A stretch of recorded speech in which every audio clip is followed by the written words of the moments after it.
Je suis un ami de la non-violence. Je travaille sur cette question depuis de nombreuses années. Mon statut social, c'est écrivain parce que j'en ai pas d'autres. Tous mes livres sont sur la non-violence.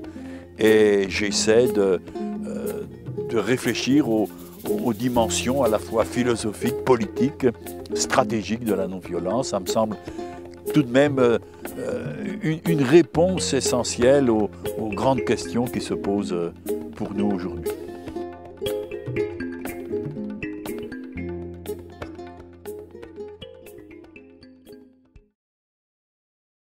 Alors, vous travaillez sur des notions de non-violence, mais également de désobéissance civile. Est-ce que vous pouvez nous expliquer en quoi ça consiste exactement la désobéissance civile?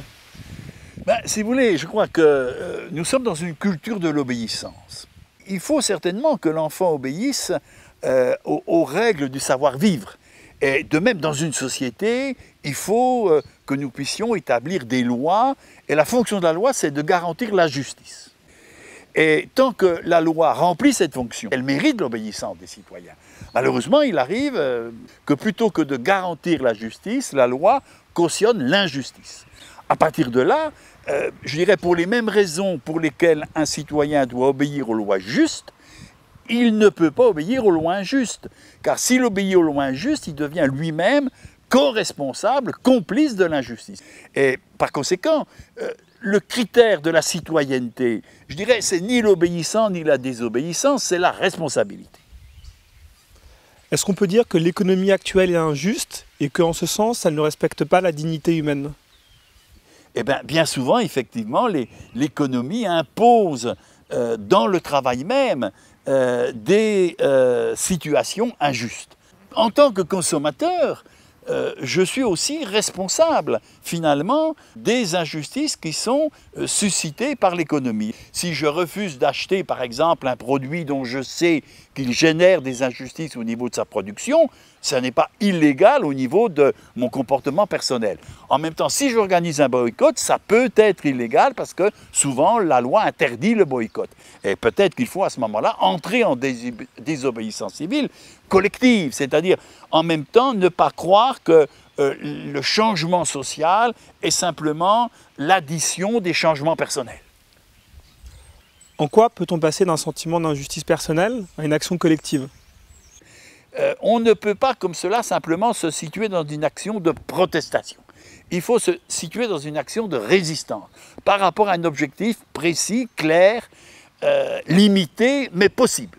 Alors là aussi, ça se fait en concertation avec d'autres citoyens. Donc ça se fait dans des associations, des ONG, des partis ou des syndicats. Et nous donner comme finalité d'atteindre cet objectif. Je crois que l'exemple le plus significatif, c'est lorsque Gandhi a décidé d'organiser une action de désobéissance civile pour obtenir l'indépendance de l'Inde. Il a choisi un objectif très précis, c'était la loi sur le sel, dont on pouvait penser qu'il était mineur par rapport au problème global de l'indépendance. Mais en même temps, le génie de Gandhi, ça a été de trouver un objectif qui était à la portée de tous les citoyens de l'Inde, et il a pu ainsi mobiliser une très forte minorité de citoyens dans une action de désobéissance civile qui finalement établit un rapport de force.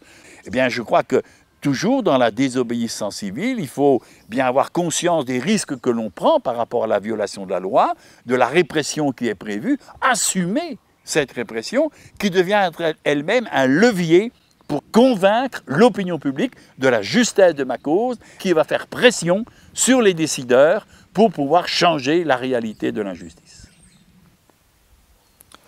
En quoi ce changement il doit venir des plus opprimés dans le monde, des plus jeunes? Parce que souvent, au-delà de la réflexion, ils agissent concrètement. Et en ce sens, qu'est-ce que vous pensez du mouvement des indignés?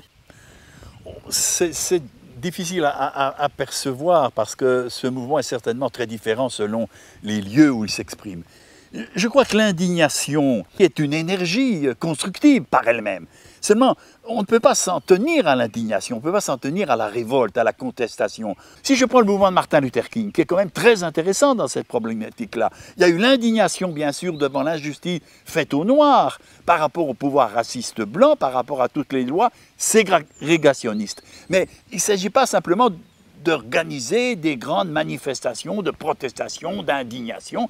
Il a fallu organiser méthodiquement la non-collaboration dans la désobéissance civile, dans le boycott, par exemple, des transports en commun pour obtenir qu'il n'y ait pas de ségrégation dans les transports, également dans les bibliothèques, bref, dans tous les réseaux pratiquement de la vie américaine.